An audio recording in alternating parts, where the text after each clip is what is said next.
Hi, Jeremy Cordeaux in the Court of Public Opinion.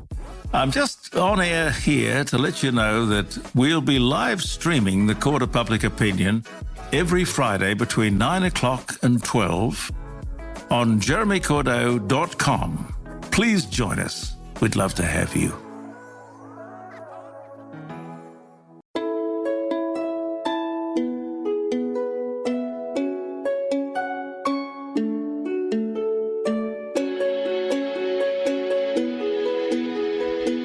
Welcome to Hong Kong Confidential. I'm Jules Hannaford and I'm your host. I'm an Australian woman and I've been living in Hong Kong for many years. I'm a mother, a teacher, an author, and I want to share my wisdom and the wisdom of others with you. Thanks for joining me and I hope you enjoy the show. I'd just like to take a moment to tell you about a book that I've written. It's a memoir called Fool Me Twice, and it's a story about my life with a focus on my journey internet dating, where I was scammed and injured in the process. It's an educational book that will help many other people not to get caught in the same trap that I was. I'd like to also take this opportunity to play my book promo for you. Here it is. From life on a farm in rural Australia, where wide open spaces made a young woman yearn to know what was beyond her country town. She moved to the city, became a mother, and found her dream career which took her across the world. But still, something's missing. In her search for love, she traveled far, trusted deeply. She wanted so badly to find someone that she almost lost herself in the process and learned some hard lessons along the way. Fool Me Twice, a new memoir by Jules Hannaford. Available August 20th on Amazon.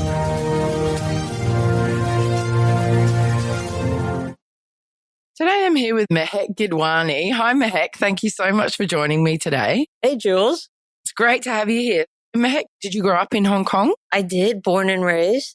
Did you go to school here? I did. I went to Shotton College in the New Territories. Oh, cool. And what's your cultural heritage for our listeners? My parents are Indian and they moved to Hong Kong about 35 years ago. So you're well and truly a Hong Kong kid. Yes. We're here to talk about a few things, but the main issue that we're going to talk about is addiction. How did you first realize that maybe you had some issues with substance abuse or even addictive personality before you got into substances? Well, I had no idea until I found myself in rehab at 19 for drug and alcohol abuse. And my first encounter with drugs was at 12. I guess it took me that long to see it in myself. Yeah. To realize that there was a problem. What was your first encounter with drugs? Sure. It was an aerosol called Worry, and we used to buy it from Watson's. It's a muscle relaxant that you spray on after playing sports to relieve pain.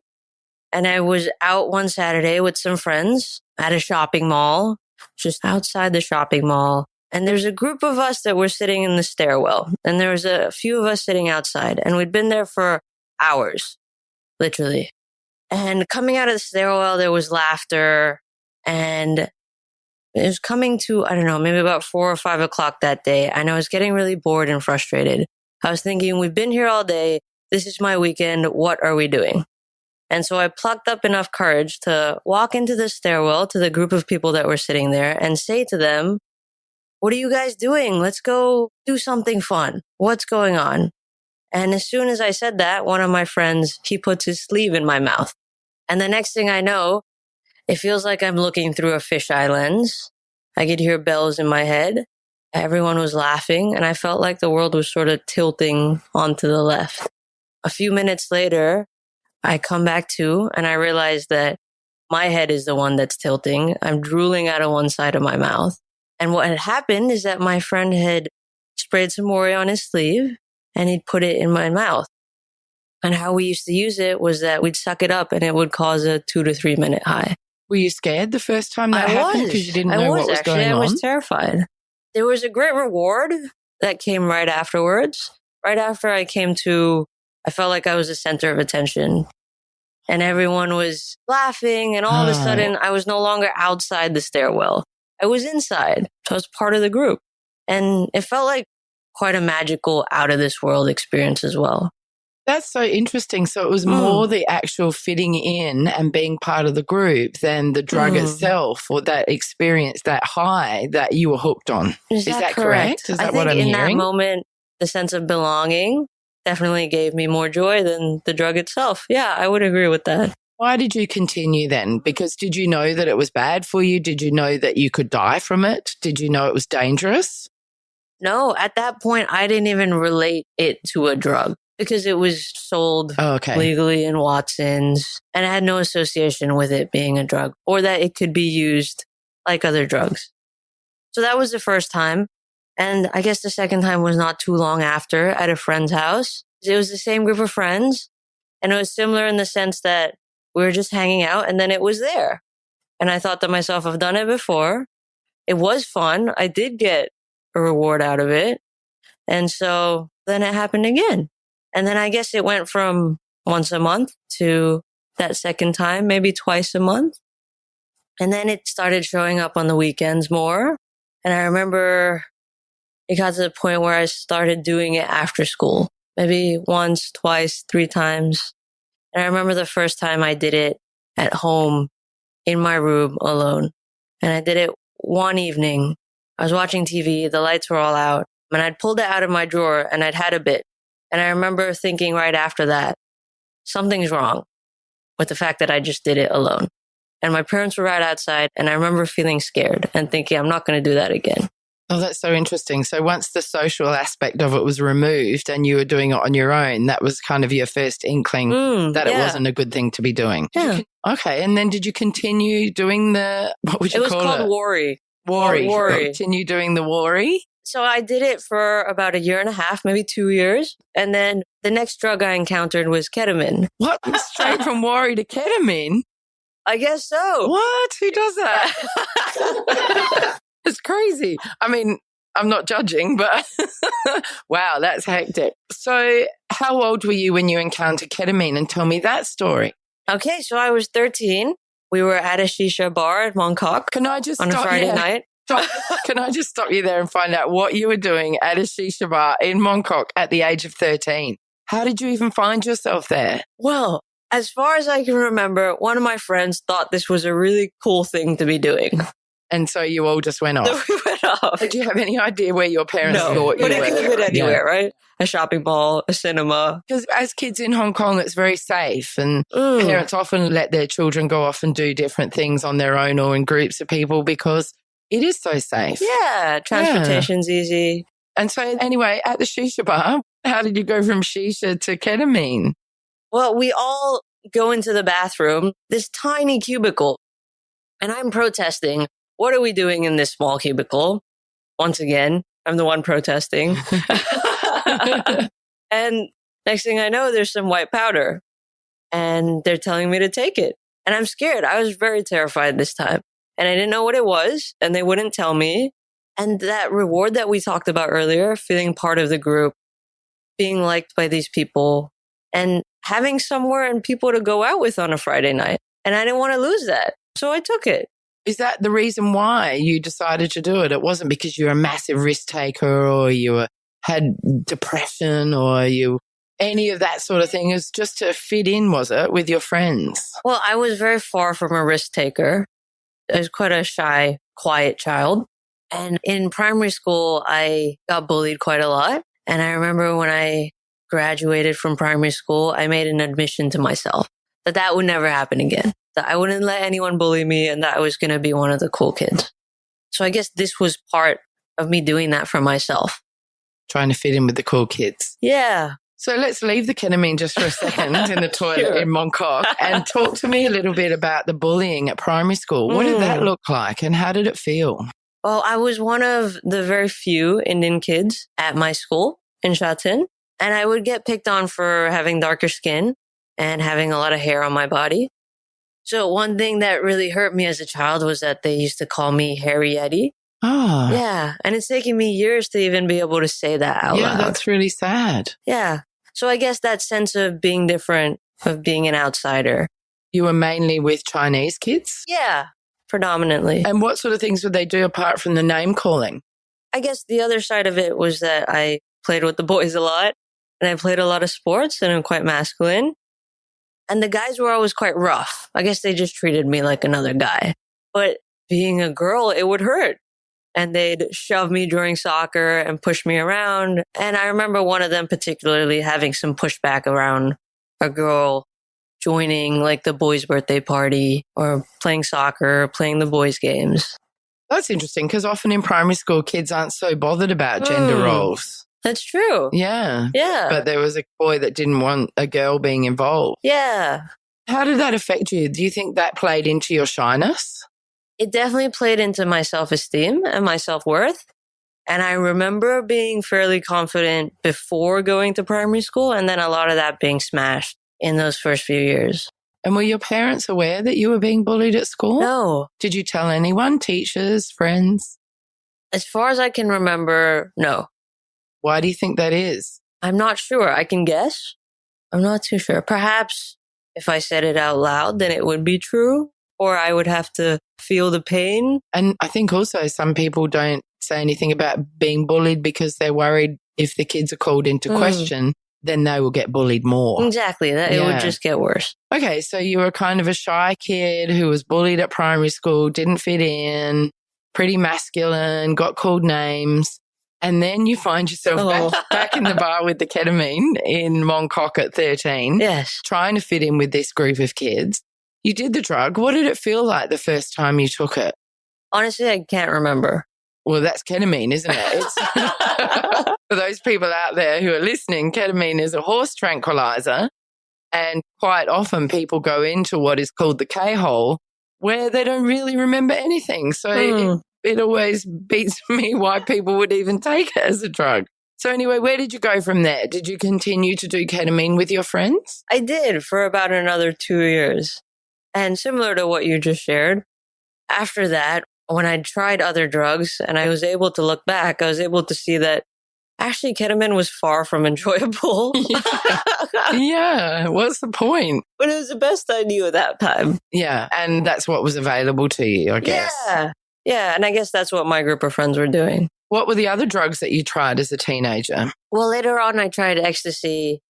I tried marijuana. I tried MDMA, cocaine. I'm not too sure about this fact, but I think near the end in a blackout, I might have smoked some heroin.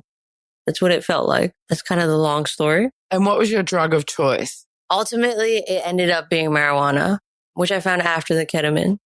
And while we were doing the ketamine, I started going out to clubs in Lan Kwai Fong and Wan Chai. How old were you? 14. What? Oh, my clubbing. So young to be out. Yeah, 14 to 16 and onwards. And you could get served alcohol? Yes, I guess we started off in Wan Chai, and there were particular clubs that were much more lenient with underage drinkers. Because you would have clearly been underage because you're quite small. Yes, I think it would have been quite obvious. Yeah, you must have looked quite young. I still look quite young. You do look quite young. I've got no idea how old you are, but you look about 20. Oh my gosh. Were you drinking heavily as well? I wasn't so much. A funny thing is that around late 15, one of my best friends had a bad experience with ketamine.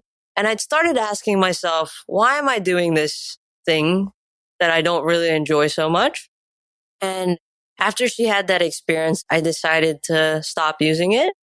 And actually, the weekend after was when I had my first blackout. So the first time I drank to the point where I couldn't remember anything and woke up in my sister's bed, my contacts still in, with a massive headache.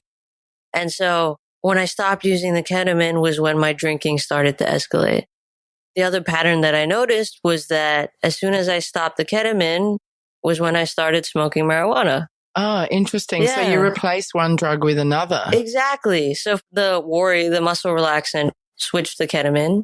And then from there, it switched to heavier drinking and marijuana.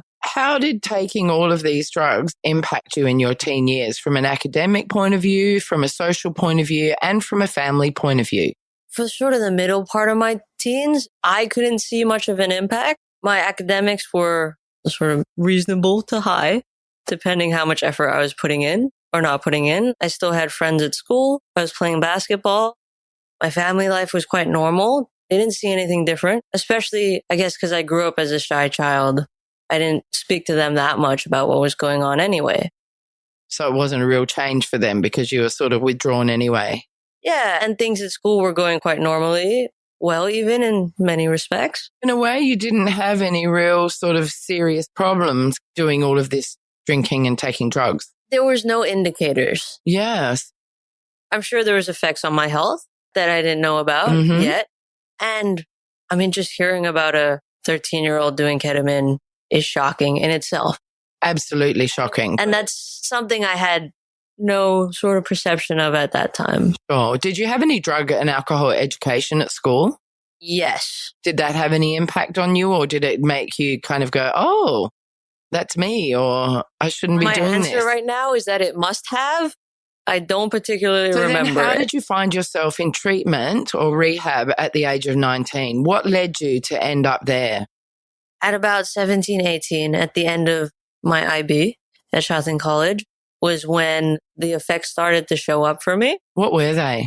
I was smoking marijuana at the time, and my usage had really escalated. I was smoking before school, after school, and in the last year during school. Stress levels had increased a lot. I was coming home with my eyes bloodshot every night, and my parents started to notice. And the other thing that happened that I didn't associate at first with my usage was I developed IBS, and the doctors told me it was related to stress. All right. That I didn't believe for a long time. And I think it was around GCSE time, I was ending up in hospital about once a month because I would get these vomiting bouts, and it would get to the point where I would dehydrate myself and have to end up on a drip. And do you link that to drug use? Now I do. I link it to my ability to manage stress, fear, anxiety, and my internal world. And yeah. And smoking marijuana can increase paranoia. So do you think that happened for you? It definitely increased my paranoia. Right. It gave me kind of both sides of the coin, strangely enough. It kind of quieted a lot of my insecurities. It gave me the ability to be around people, feel a bit more confident, and interact and socialize. And actually, I think those benefits only lasted so long. And then after that, the paranoia got much worse. And I remember formulating what I wanted to say for 15, 20 minutes in my head before being able to verbalize it, to get it out my mouth. Wow, that's pretty hectic. Yeah. That's a long time. Yeah. And then did your parents catch on that something was going on? Did they talk to you about it? They did. Did you come clean? Pardon the pun. I did. And actually what I said to my dad now seems ridiculous. I said to him, these are all the drugs I have done. Don't worry though. Now I'm just smoking weed and it's the safest out of all of them. And at that time, it seemed really logical to me. And I can see why it did. My dad is from an Indian background. He's never encountered any drugs. And so when I said this to him, it completely scared the crap out of him. Yeah, I can imagine. Yeah, it was a big shock. And for me, that was one of the great misconceptions. In those last few years, I spent about 2 years trying to control and manage my drinking and smoking. I tried to only have one drink, only smoke one joint, only smoke on the weekends, only drink alcohol, only smoke marijuana, only do it in the evenings. And a lot of my justification in my mind was marijuana is legal in a lot of places. It's said to be a lot safer than everything else. It's natural. It can't be so bad.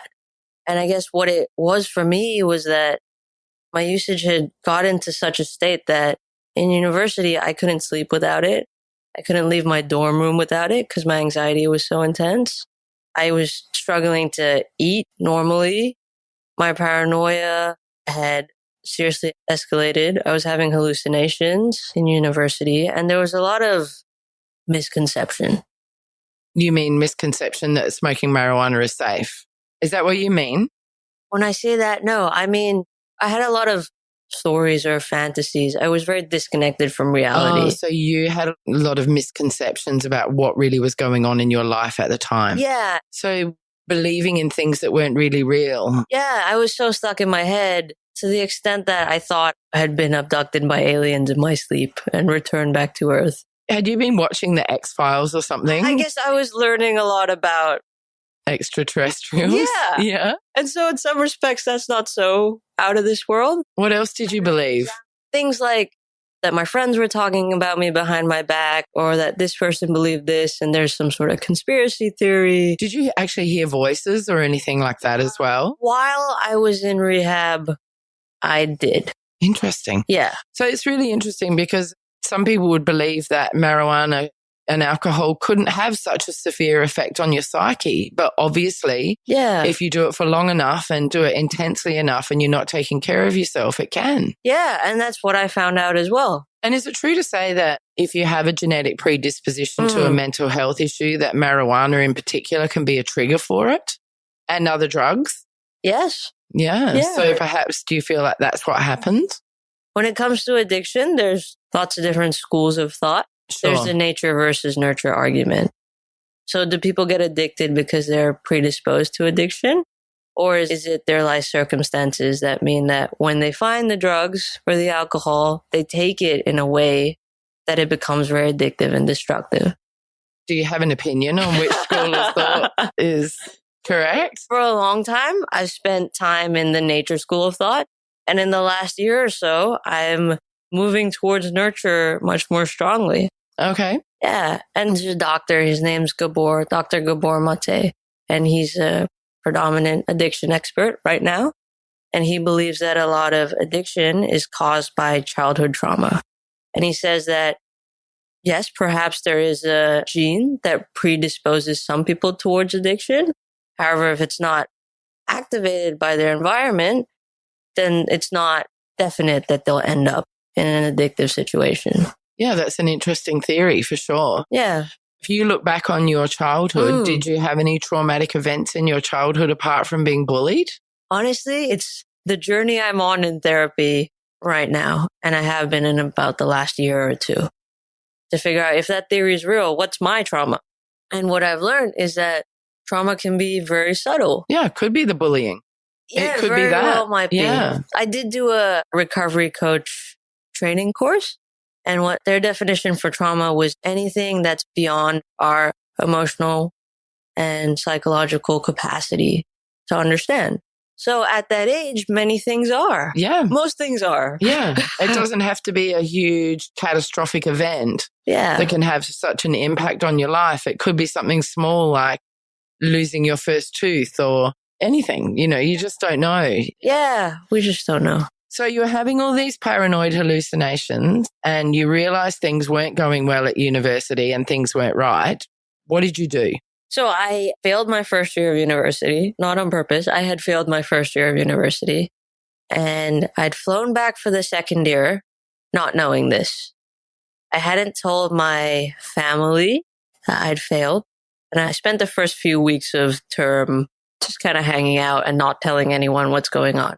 And the next thing I know, I get called into the university and my dad and my sister are sitting in the office. Where were you in the uni? In UK? I was in the UK and they live here in Hong Kong. They'd flown over. They had flown over. Oh my gosh. I know. That must have been a shock. There's your trauma. So I was scared and angry. And the next thing we did was I went to see the university psychiatrist and she calmed me down. And then my dad and my sister told me, if you want to keep seeing her, we need to go to a GP. We need to go see a doctor and get signed on. And reluctantly, I said, okay. And they said, we have to go to London to do that. Your sister has a friend in London. I was like, that's weird, but fine. I was in Birmingham. Right. Yeah. So did they know what was going on? They did. The school had... Oh, so the school knew you were doing drugs. So this bit that we've missed. Yeah, thanks.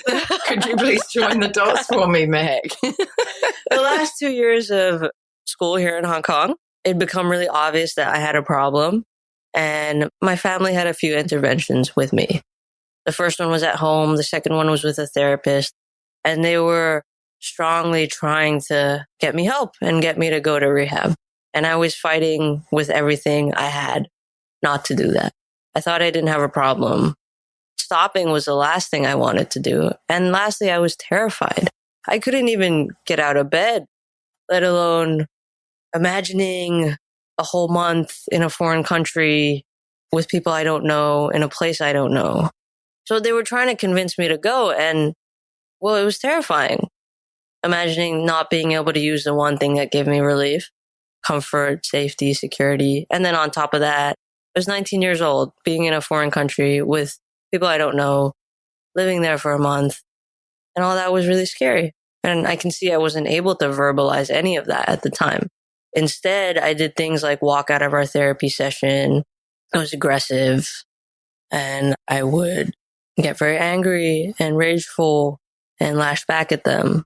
And so when they got to Birmingham, to my university, they knew there was a problem and they didn't want me to go to uni in the first place. And so they told me they were taking me to a GP. And the next day we drive to a rehab. Oh, so they tricked you? They tricked me. Oh, cool. That's great. Today, it's the best thing that happened. Yeah. But I bet you were furious at the time. What did you think when you realized that you were going to rehab rather than a doctor? I saw my suitcases next to the door and I realized what was happening. And I begged them to let me come back on Monday. I said, just let me have the weekend. And my sister said to me, if I let you go now, I don't know if you'll ever come back. And I don't know if it'll take 10 years or 15 years to get you back here. And the next morning, I was sitting in the garden in the rehab, and I remember falling off my chair onto my knees. And it felt like a moment of surrender. It felt like I had stopped fighting. I was tired. There was nowhere else to go. I didn't know where I was. I had no money. I didn't even know how to get to the train station. The walls of this place were so high, I couldn't see what was outside. And so I was sitting in that garden and I fell on my knees and it was, okay, I'm here and I'm tired and I don't want to fight anymore. So that's pretty cool that you kind of had that acceptance on day one of the program, because for a lot of people in treatment, it can take much longer than that to get to that point. Yeah. And that was a small mini dose of acceptance that lasted maybe 5 or 10 minutes. All right. Oh, crap. But it was the first one. Yeah, okay, it was good. The first one. It's a start. It was a start. It's better than a poke in the eye with a sharp stick. Exactly. And what I had said to myself was, I will stay here for 2 weeks. I'll do the program.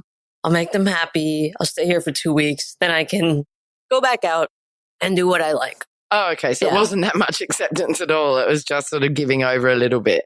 You still sort of thought that you could leave and go back and take drugs again? I did. I couldn't see a life without drugs. But you recognized you didn't know where you were. You couldn't get out, so that you had to succumb at that moment. Yeah. Okay, cool. Yeah. And then how long were you in treatment for? I ended up spending 7.5 months. Wow, that's a long time, isn't it? They're normally like 90-day programs or something, aren't they? So why were you there for so long? Honestly, I'm grateful I was there for so long. And it was a series of mini admissions similar to that one, of therapists suggesting that after the first 28 days, they said, we recommend you stay on, go to this place for the next 3 months. And most people who go there have much higher success rates. And we really think that's the best thing for you. And were you convinced by that? I was. Yeah. I was by the first one. What did it feel like to be 28 days sober and looking to go for another 3 months? How different did you feel to the drug addict Mehek before treatment? I already felt so different. And I remember the end of this first week on day 7. So we'll wind back a bit. While I was in university in Birmingham, I woke up one morning. I was looking out my window. And that morning, I thought to myself, perhaps the decisions I made at 12 mean that my fate is that I have to use drugs for the rest of my life. I'd been trying to quit, moderate, change things for the last 1.5 to 2 years. And I woke up that morning thinking, maybe this is never going to happen. What did that feel like? It was a mixture of deep sadness, and then there was acceptance. And it felt very realistic to me at the time. It felt completely logical and just what I had to do. Weight off your shoulders that you could stop fighting, quitting, because you were just going to be a drug addict forever. So let's just get on with it kind of thing. The second part of the sadness was that I thought to myself, I've just failed uni. I can't hold a job down for more than 2 weeks. My family's not going to be okay with this. The best thing I know how to do is probably sell drugs. And if I do that, then like one of my friends, I might have to stop talking to them. There was a really deep sadness that I felt when I thought about that. Did you ever get so low that you wanted to end it all? I did. And that was actually while I was at school here in Hong Kong. What was the cause of that? Yeah, I think it was the summer after I just graduated high school. I was very lonely. My mind was a very painful place to be in. I was struggling to get into university, and I was obsessed with this girl at another school, and I felt completely ignored and rejected by her, and I felt very isolated and alone. And at that point, I couldn't see much of a future or much hope. It was just a lot of pain and this endless cycle going round and round. And it felt like the way out. Did your sexuality play a part in that? Like not being able to accept that or struggling to come out or anything like that? I did come out when I was 18. Was that liberating? Was that a one weight off your shoulder or not really? It was. Good. It was one weight off my shoulder. And once again, it was difficult in the sense of my first thoughts was, I don't want to be gay. I don't want this to be the truth. And I felt like there was something wrong with me if I was. And I was praying for it not to be true. Oh, that makes me feel so sad. I know. That's terrible for poor little Mehek. Yeah. Yeah. Is that because you didn't know many LGBTQ people that it wasn't really discussed or there weren't people out and gay in school or all of that? All three of those things. Yeah. It's hard, isn't it? Yeah. Can't find your tribe because you don't know where they are. Yeah. You feel alone. And that's where the loneliness can come from, can't That's it, true. as well? Yeah. What would you say to any young kid who is worried about their sexuality or their gender and they feel alone? What would you say to them? I feel it's much easier now. There's a much more open society, and still they're definitely prone to feeling the same things. Now I feel like each year I become more and more authentically myself. And there's something so beautiful and liberating and empowering about being able to make that admission year after year. And I feel freer. I feel more peace. I feel more aligned with who I really am and what I'm really here to do. Oh, that's brilliant. I'm so proud of you. I'm so proud of you. Thank you. So to anybody out there who is struggling, it gets better. It does. It gets better, and own it and be true to yourself. Yeah. We're all born this way, as Lady Gaga sang. As she does say. Yeah. And this point in my story was a huge turning point. Which point? In the treatment or the suicidal thoughts at 18? Kind of all these things happen at the same time. Oh, yeah, because you're only 19 in treatment. Yeah. So it was all around the same time. So I came out, I went to rehab, and they all have kind of become my greatest gifts now. Going to rehab was my greatest gift. Yeah. And so we're up to you're going into the 3-month program. So they told you to go into the 3-month we're program. Almost there. Okay. We're almost okay. there. Sorry. I'll tell you where we are. Okay. So back to my first week in rehab. Yeah. And so I'd made this admission not so long ago that I had to use drugs for the rest of my life. And I get to my first 7 days in rehab and I wake up that morning and I'm like, oh my God, it's been 1 week and I haven't drank and I haven't smoked any weed. And I thought this would never be possible.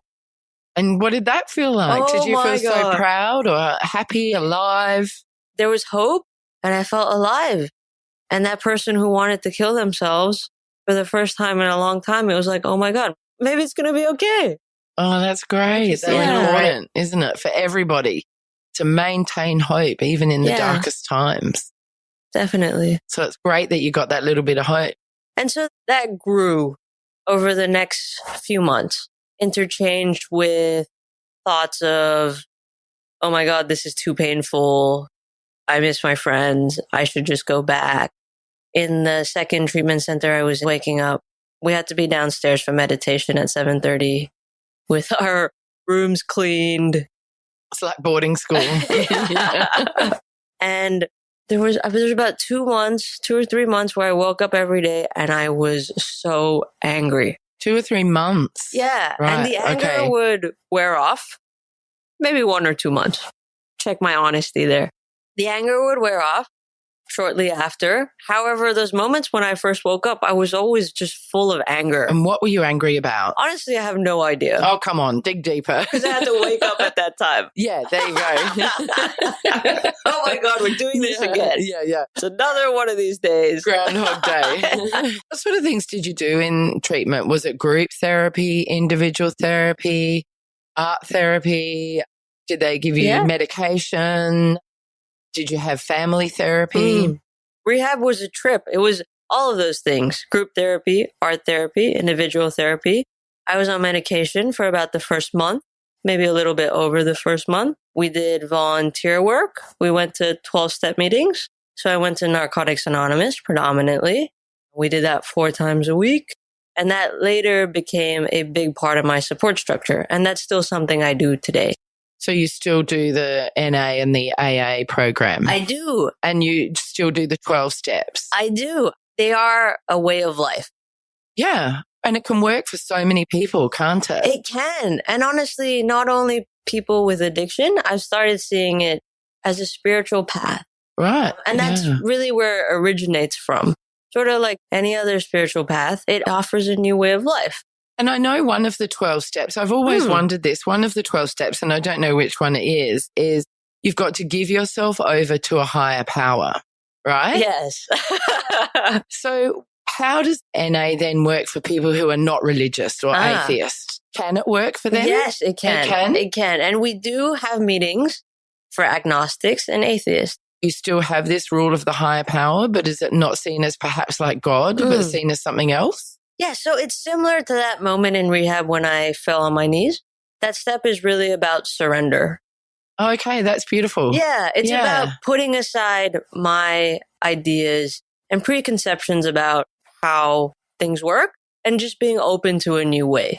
Right. That makes such good sense. Thank you for explaining that. You're welcome. I thought there's no way I could ever go to AA. I'm not religious. And so many people think that. They do. Yeah. But you explained it beautifully. That's wonderful. Great. What about making amends with the people that, how's that phrase go? Making amends with those who you've annoyed the crap out of. What is it?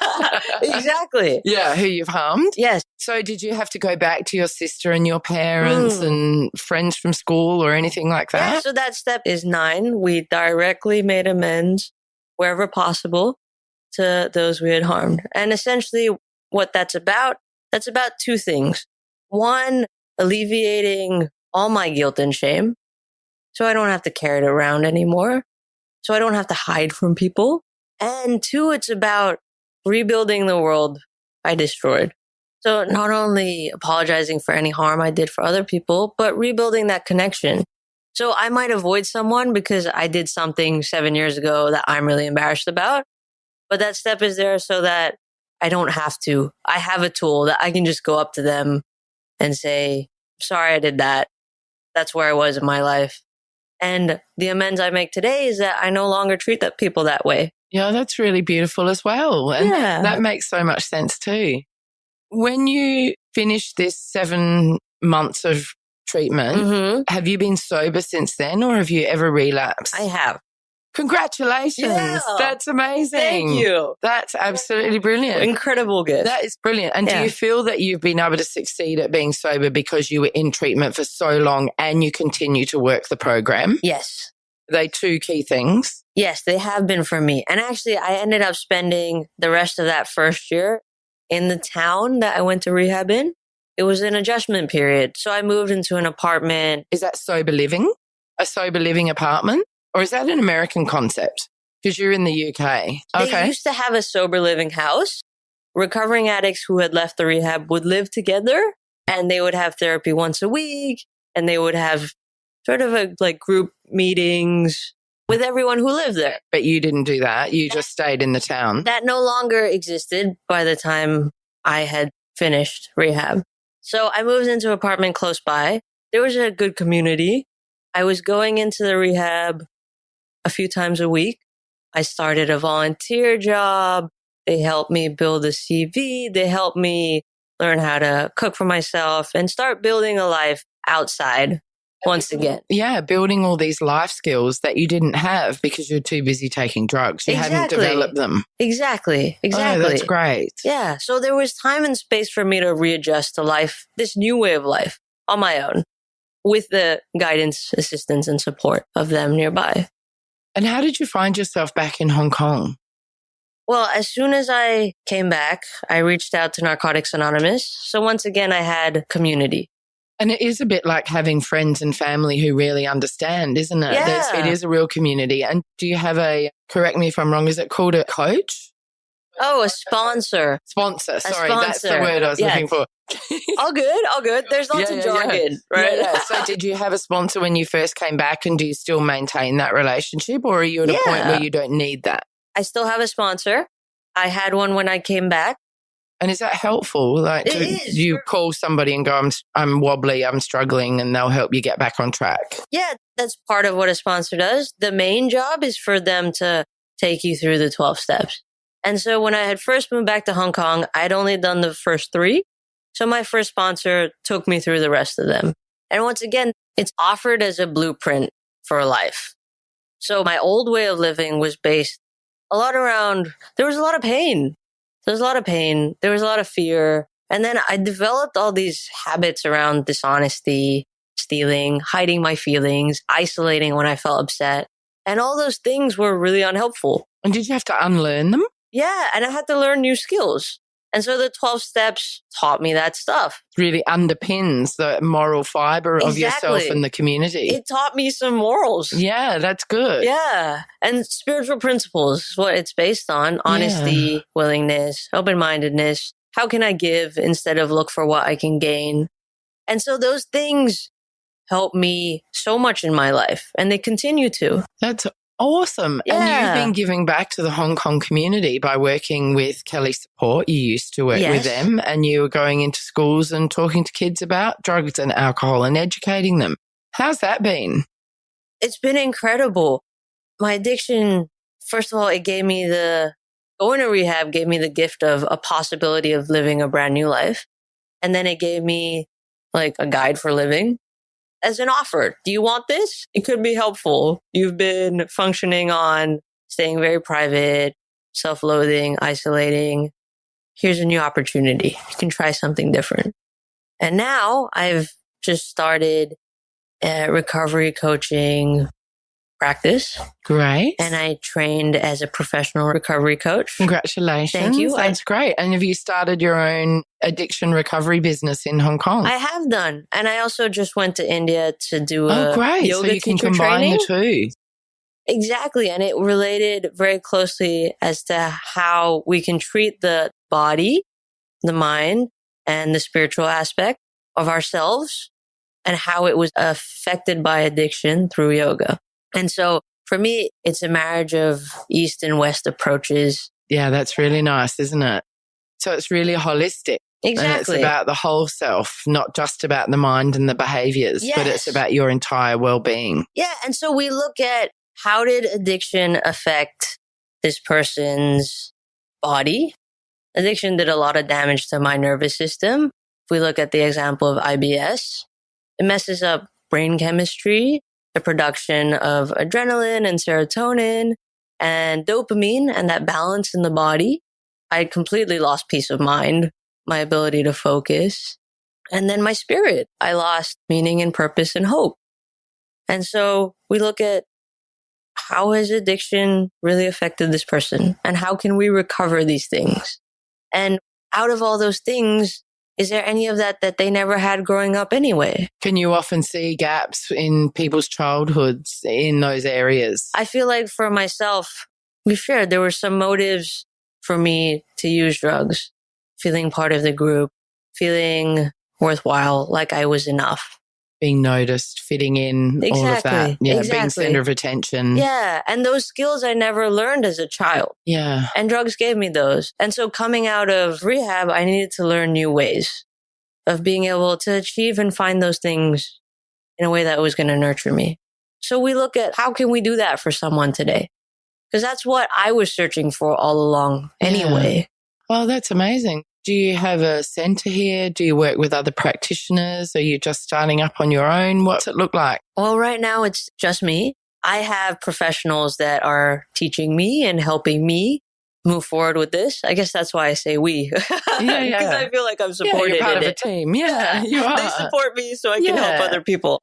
And they're always going to be there if you need them for advice or support for any of your clients. Exactly. Yeah.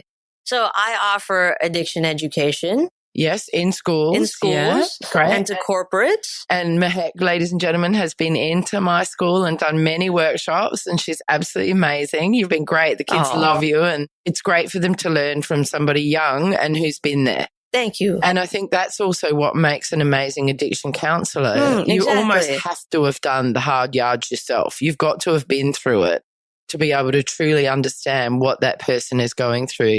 That's what makes a really good addiction counsellor, somebody who's come out the other side. Thank you. I'll completely agree with that. Yeah, it's important, isn't it? And it gives me the experience to have compassion and understanding and patience. Yeah, and you can say, I understand what you're going through. I really do. Because you do. Yeah. I really do.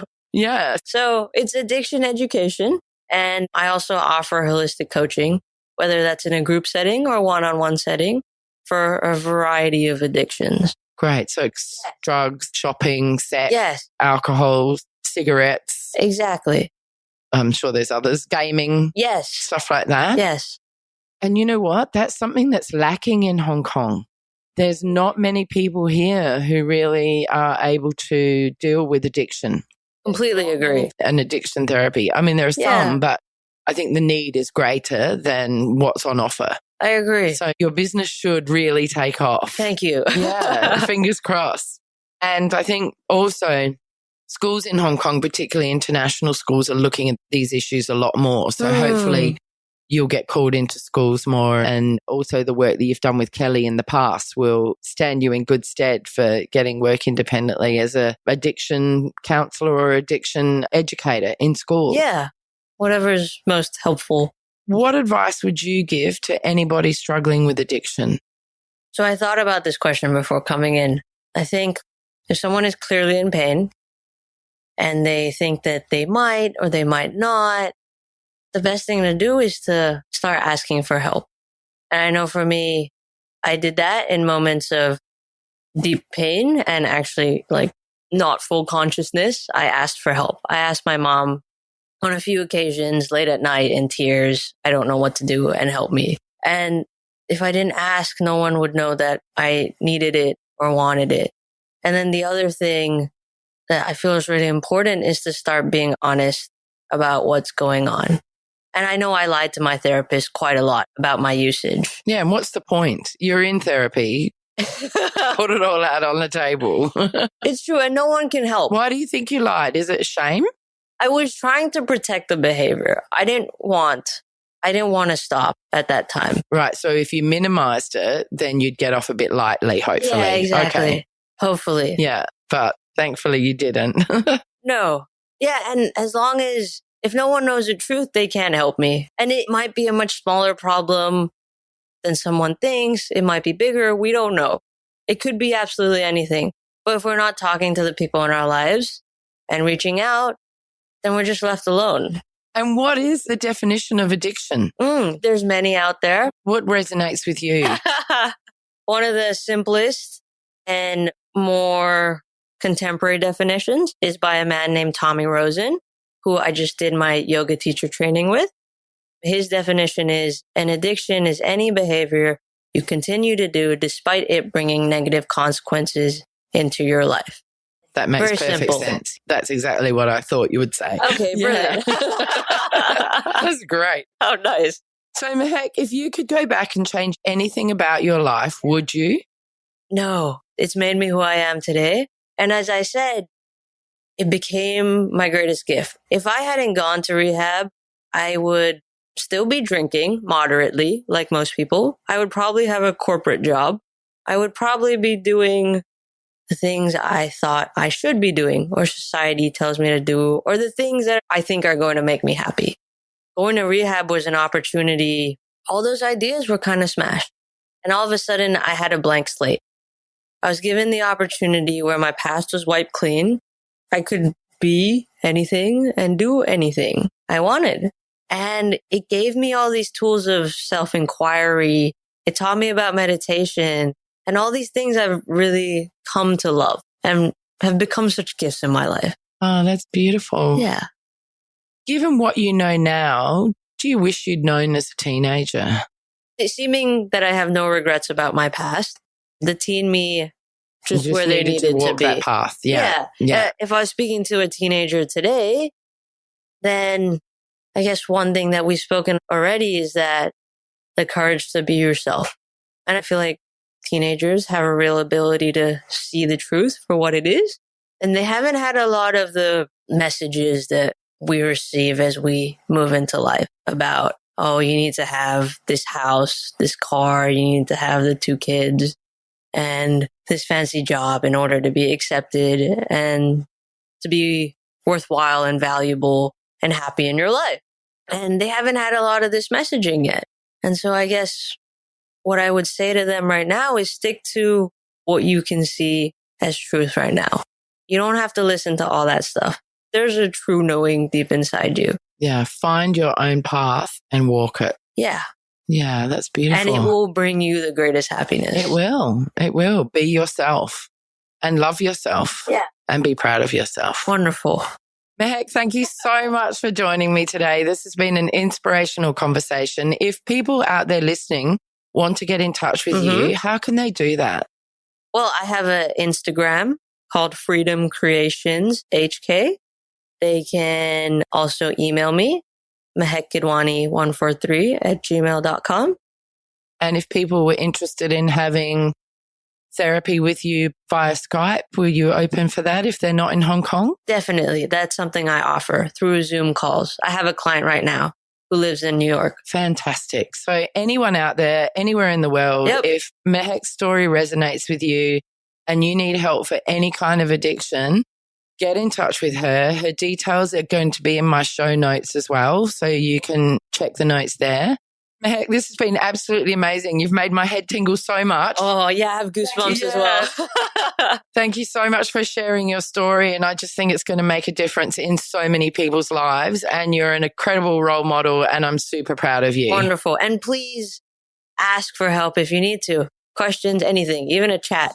Absolutely. Get in touch with Mehek just to reach out and get started. Just to say hey. For my listeners out there, if you know anyone who you feel would benefit from listening to this podcast, or you think they'd be interested in today's topic, then please can you share it with them? You can also buy your copy of my book, Fool Me Twice, on Amazon. And I want to thank you all for listening. I really, really appreciate all my listeners out there. And just remember, as Brené Brown says, owning your story and loving ourselves through the process is the bravest thing we will ever do. Beautiful. Beautiful. Thanks, Mehek. Hi, Confidants. I want to tell you about my Patreon page. I've joined Patreon in the hope of getting sponsorship for my Hong Kong Confidential podcast. Patreon is a great way for my listeners to get on board and sponsor me with monthly payments, and that goes towards my production costs and rewards for my members. If you're interested in checking out my Patreon page, please go to patreon.com and search up Jules Hannaford or Hong Kong Confidential. I would really appreciate you visiting my page.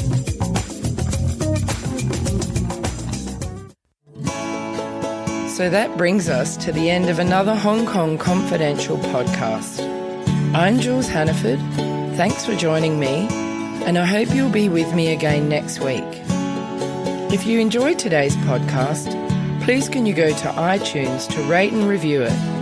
I would really appreciate your feedback. You can email me at jules@hongkongconfidential.net, and you can find me on Facebook and Instagram at Hong Kong Confidential. If you'd like to hit me up on Twitter, it's at Jules Hannaford. I would love to hear from you.